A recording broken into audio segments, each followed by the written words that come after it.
Hello everyone, welcome back to another video. So this video is a bit spontaneous. Today we're making shortbread cookies. I don't have a plan at all.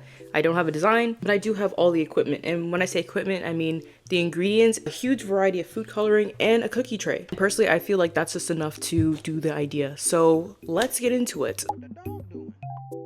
I am wearing a scarf in the middle of spring. It's cold in my house, but it's not cold outside at all.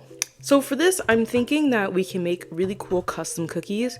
I'm thinking those whimsical cookies that you often see here and there. I really want to make one that's like a tomato, one that's toast, buttons. I feel like buttons would be really cool. I think eating a button would be really cool. We might do a rough sketch just so we can have a general idea of what kind of cookies we want to do. Before we start with my plan, I want to show you guys all the tools we're using. For food colorings, these are the colors I have. I got these recently because I already knew I wanted to make cookies. I have green, brown, orange, black, blue, red, yellow, and I also have pink as well. So this will give us a nice variety of whatever we want to make. And I also have this cookie tray that I got from the craft store as well. It's very sturdy. I've used it already to make cinnamon rolls and I really like it so far. So that's another tool that we need.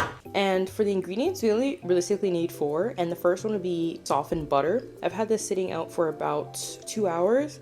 Just to make sure when I add it with the powdered sugar that it's not too hard. It combines very nicely. So we have our butter. We'll have powdered sugar, which I already measured out. I'll leave the exact recipe in the description, but have powdered sugar, which I sifted just to make sure that there's no lumps. Next is all-purpose flour. You can also use cake flour if you want them to be a bit more fluffy, but I'm just using all-purpose because that's just the flour I have.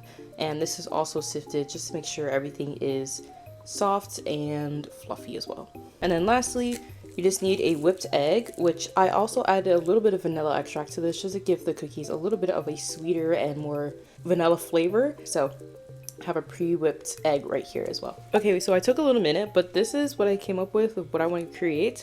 So I have a tomato, a turtle, a strawberry, flour, a pink flour, an apple that is like cut in half, toast with jelly, my art frog I tend to use on a lot of my videos, which is like related to my art, a Minecraft cake, a chocolate chip cookie with like a rim, a watermelon, and then a carrot. So let's start making the dough. Something I really like about this batter is the fact that it's so simple. You really just add everything to the bowl, mix everything till it's very firm together, and then let it kind of sit for a bit until you're ready to use it. So right now I'm just gonna add the powdered sugar to the flour. And then I'm gonna add the butter in as well. I made them into semi-small chunks. I'm gonna show you the size I have them. This is the size I have them right now with that width, just so I can be able to make sure that it incorporates very nicely. And yeah.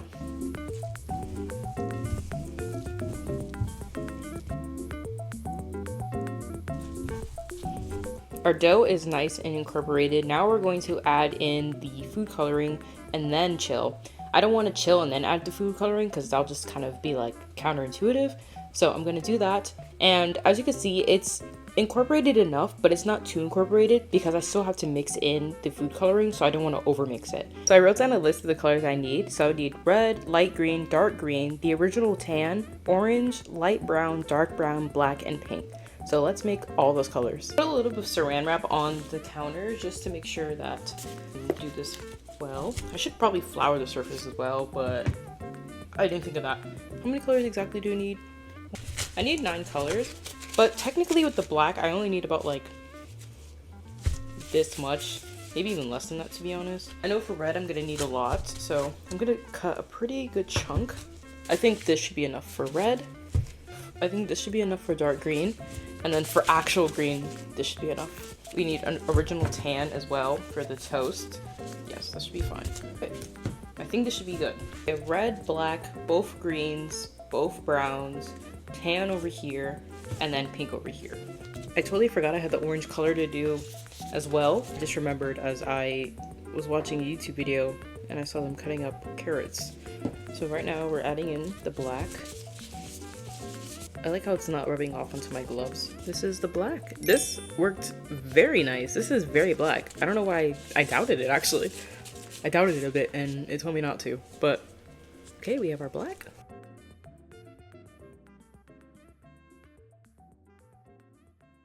This is such a pretty green color. Okay, and then we're gonna make the light green. So we only need just a little bit of this.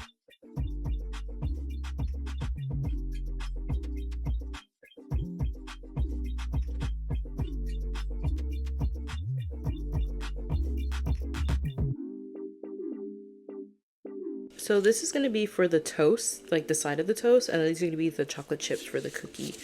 So, yes. Okay, and then lastly, we're doing the pink for the flour cookie. All of our colors are mixed. Now we're just going to add the doughs to chill into this bowl. I'm going to put most of the colors that are similar to each other together, just in case they decide to bleed. These are all our colors. Now let's let this chill for about 30 to 45 minutes. Okay, so the dough is out of the fridge. It's nice and chilled. Let's check the texture. Still soft, but firm enough for us to get started. The first thing I'm gonna do is the tomato. I do need a pretty good amount of red, so I think I'm going to take like this much of the batter. Remember when I said the dough was okay and I can just start shaping? I was wrong. It was a little bit too soft, but we pulled through anyways. We have our tomato stem, but we're actually gonna flip it like this so it looks a bit more seamless. When I tell you this stem was giving me such a hard time, it did not want to come off this board, but we worked with it regardless and we got it off. Yes, it might have flipped onto the table a couple times, but we have the tomato and it's ready to be baked and eaten, and I love it so much. We did the strawberry and the apple as well. The apple was another challenging one, but it ended up coming together really nicely in the end, and I can't complain. Same with the watermelon. I wanted to give it a little bite piece, but as you can see, it was very soft as well. And then I also did my frog, which was another one of my favorite pieces.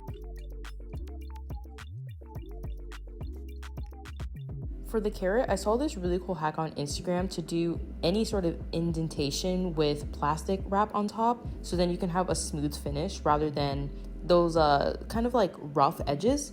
And I did the same thing with the turtle, so I can do the designs with also a very smooth finish as well. And then for my other pieces, I just went ahead and did those all off camera, and I really liked how the Minecraft cake and the cookie came out. It was so cute. And then to finish everything up, I just did small detailing, like adding the buttonholes, adding some of like the string that you would see going through buttons, like if you were to put it on clothing.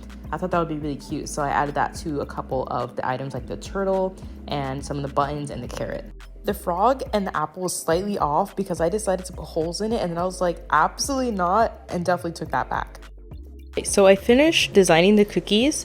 Now I'm just gonna let them sit in the fridge again for another hour because I did take some time to make them, so the dough is very soft, and to make sure that, you know, it's not soft enough to the point where it'll just like make the cookies fall apart or just overly spread or thin out, and then we're gonna bake. But yes, these are all the cookies. I love how they came out, and I'm so excited for the bake. I put a little butter, and then I think I'm gonna make the icing for this cookie as well, but yeah.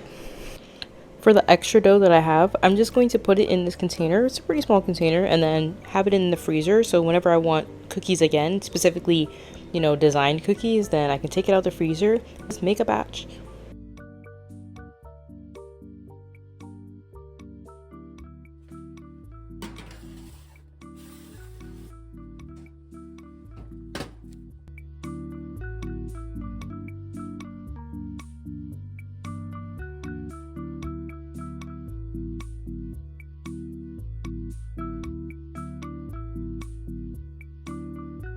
Okay, our cookies are done. Now let's go through all the cookies that I made. First, we have the 2 toast cookies. This is the first one with the butter on it. Other one, which is just regular toast. I was going to make the royal icing so I'd be able to put the jelly on it, but then I didn't have any egg whites. Then I have the turtle as well. I'm gonna be so truthful with the turtle. The head did fall off, so I have to kind of like re-glue it with kebab stick. For fruits, I have my watermelon, which has a little bite out of it, and then a strawberry as well. Additionally, I have the cookie. The cookie is also really cute. Look at how cute that is. Chocolate chip cookie. I find it really cute how I made a chocolate chip cookie out of like a sugar cookie mix, classic flour. I actually ate the other one, which had the design on it, because I was like, I really have to try these cookies. I also have the Minecraft cake, which this one was one of my favorites. It's just so cute. I just really like Minecraft. Another one of my favorites is obviously the carrot. Look how cute the carrot is. Cute. My all-time favorite though, my all-time favorite, the apple. Look how cute the apple is. So cute, so cute. And then lastly, we have my art frog, which I was going to make this a button why it has holes in its face, but then it was like, it's kind of weird, so I didn't go with that. And then I also have the tomato, which is just so cute. That is all of my cookies. Now that we have the cookies done, now I'm trying to figure out which one I want to be my taste test. And I think it might be one of the toasts. I think it would be really cute to take a bite out of a toast.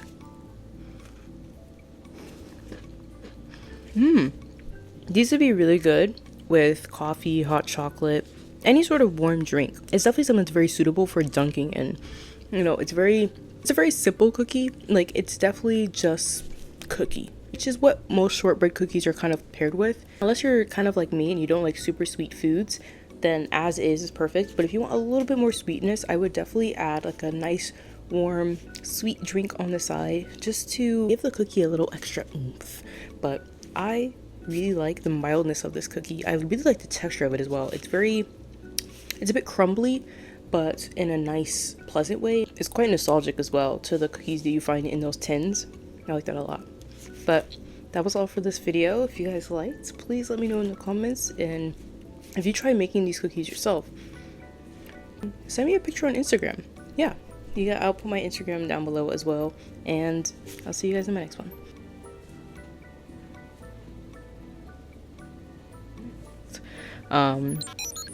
Yeah. Sorry, I'm like really discombobulated.